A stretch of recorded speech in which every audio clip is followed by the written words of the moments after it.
Avant de commencer, je vous encourage de faire ça. Faites ça s'il vous plaît. Ça ne vous coûte rien, ça nous fait plaisir. Faites ça. Merci. Le Parlement européen, composé de 400 personnes, vient de présenter une proposition de résolution sur les violations de droits de l'homme en Ouganda et en Tanzanie liées aux investissements dans des projets de combustibles fossiles. Critique acerbe de la part des eurodéputés jeudi. Ils se disent vivement préoccupés par les violations des droits de l'homme en Ouganda et en Tanzanie, où Total Energy prévoit la construction d'un oléoduc de 1400 km de long dans la région du lac Albert en Ouganda. La production sera acheminée via l'oléoduc jusqu'au port de Tanga en Tanzanie. Près de 118 000 personnes ont été affectées par le projet, selon les eurodéputés.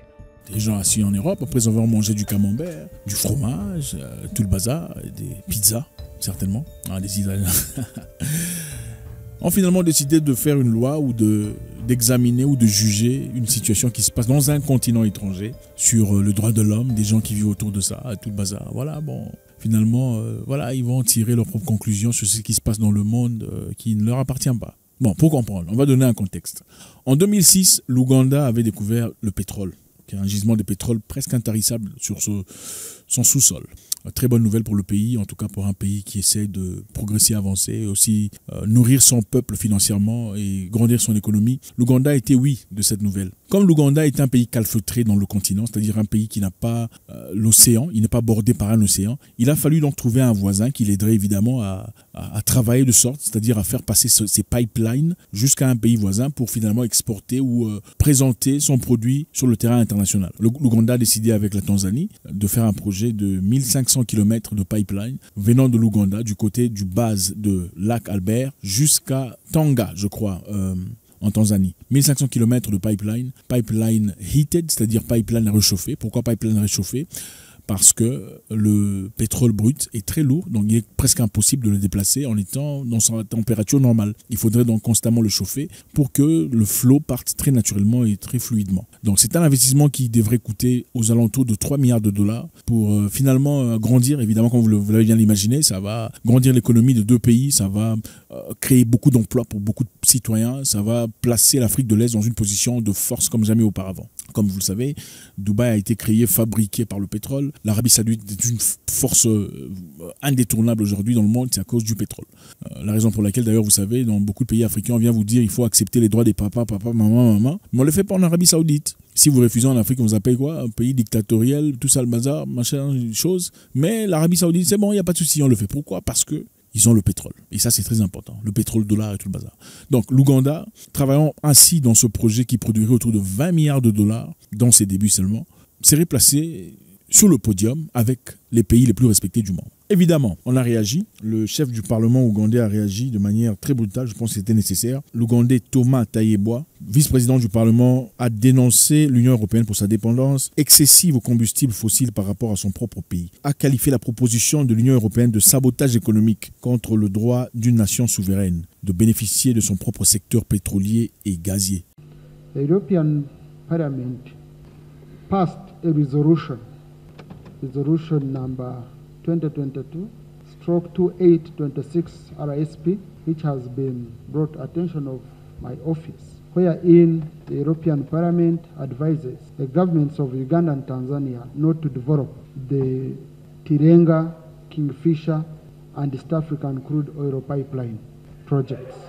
I condemn this motion and resolution that was passed, which calls on Uganda and Tanzania to stop the development of the oil and gas project in the East African region.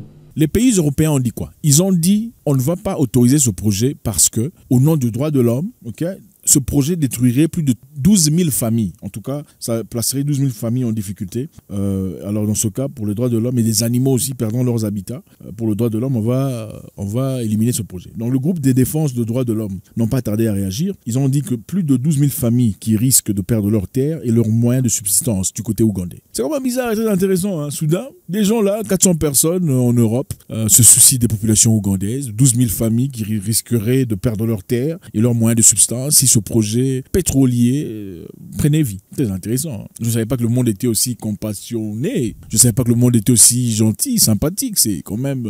c'est nouveau ça. Assis dans son fauteuil quelque part à Bruxelles, de manière étonnante, on commence déjà à s'inquiéter pour les Ougandais qui risqueraient de perdre leur terre. Et les animaux aussi, les éléphants, attention, les éléphants perdraient leurs habitations et les antilopes aussi. Donc il faudrait faire très attention et surtout ne pas détruire cela. Donc c'est un projet qu'il faudrait totalement arrêter. C'est très intéressant. Le président du Parlement ougandais a critiqué la résolution du Parlement européen de construction de projets. Et il a dit, ce sont des projets qui ont été approuvés par le Parlement ougandais, le Parlement d'un pays souverain. Et tout ce qui est à voir avec la contestation de leur approbation est un affront à l'indépendance de cette Chambre, un pays souverain. Nous ne devons pas le prendre à la légère, a-t-il souligné. La motion de l'Union européenne représente le plus haut degré du néocolonialisme et d'impérialisme contre la souveraineté de l'Ouganda et de la Tanzanie. La motion vise à freiner le progrès de l'Ouganda en matière de développement pétrolier et gazier et par extension le développement socio-économique du pays, a-t-il déclaré. Le député John Terra dit « Il n'y a rien à craindre » et a accusé l'Union européenne de vouloir entraver le flux de 20 milliards de dollars américains vers l'économie de l'Afrique de l'Est. Là seulement déguisé sous des prétendues préoccupations concernant l'environnement. Donc soudainement on s'inquiète plus sur l'environnement, sur les antilopes évidemment, les moutons, les porcs-pics, leur habitation, qu'on s'inquiète pour des humains qui pétrissent, souffrent depuis des siècles des difficultés entières et très séculaires. C'est étonnant. Donc, les populations qui souffrent là depuis tout ce temps, on ne s'inquiétait pas pour eux. Jamais on a proposé de leur apporter à manger, jamais des financements et tout le bazar. Mais désormais, soudainement, on s'inquiète pour leur bien-être. 12 000 familles risquent de se trouver dehors, sans travail, sans domicile, si ce projet, qui rapporterait 20 milliards de dollars, prenait vie. Vous savez, on vit dans un monde qui est complètement incohérent. Je pense que c'est à vous de juger si la démocratie existe vraiment ou pas. Comme l'a bien dit ce ministre ou ce parlementaire, c'est une histoire déguisée. On veut simplement déguiser le besoin essentiel de garder l'Ouganda dans la pauvreté.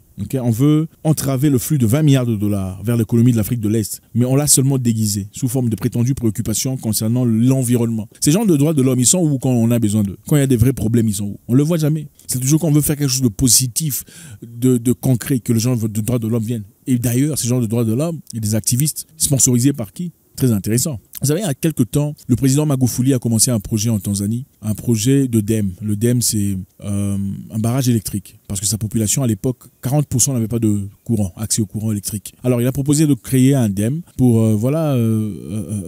servir son peuple, comme il a bien fait, en tout cas pendant ses 5 ans de vie et de direction de son pays. Qu'est-ce qui s'est passé après? Les gens même genre de droits de l'homme, les activistes ont dit non, c'est inacceptable. Ça détruirait la faune et la flore, ça détruirait les habitations des animaux et tout le reste. Et en plus, le réchauffement climatique et tout le bazar. Le monsieur l'a fait quand même. En dépit de tout, il a fait ça. Il a fait son travail. Mais il n'a pas duré. Vous savez où il est aujourd'hui. Malheureusement, ceux qui se lèvent vraiment pour les intérêts de leur peuple sont les gens qui sont les plus combattus. C'est ça la réalité. Et aussi, c'est très hypocrite de voir, parlant de réchauffement climatique, pour les pays européens, si on parle de 23 pays les plus riches du monde, qui comptent seulement 12% de la population mondiale, émettent 24% d'émissions de gaz. L'Afrique n'émet que 3% de gaz. Mais aujourd'hui, on veut empêcher à l'Africain d'avancer, de progresser. Donc s'il y a quelqu'un qui devrait se remettre en question sur l'environnement et tout le bazar, c'est l'Europe. Parce que Boeing fonctionne, on crée des missiles. Ça, on ne s'inquiète pas, le réchauffement climatique, quand on crée des missiles et des armes, on envoie en Ukraine. Là, on ne s'inquiète pas. Hein. Quand on met la 5... tout ça là, ça il n'y a pas réchauffement climatique, n'est-ce pas? Réchauffement climatique, c'est quand l'Ouganda veut produire son gaz et son pétrole pour faire de l'argent et disponibiliser de la facilité à son peuple et sa population. Là on s'inquiète pour l'environnement, on s'inquiète pour le peuple, on s'inquiète pour les lapins et les antilopes dans la forêt. C'est bizarre. On a qualifié la position de l'Union européenne de sabotage économique contre le droit d'une nation souveraine de bénéficier de son propre secteur de gaz.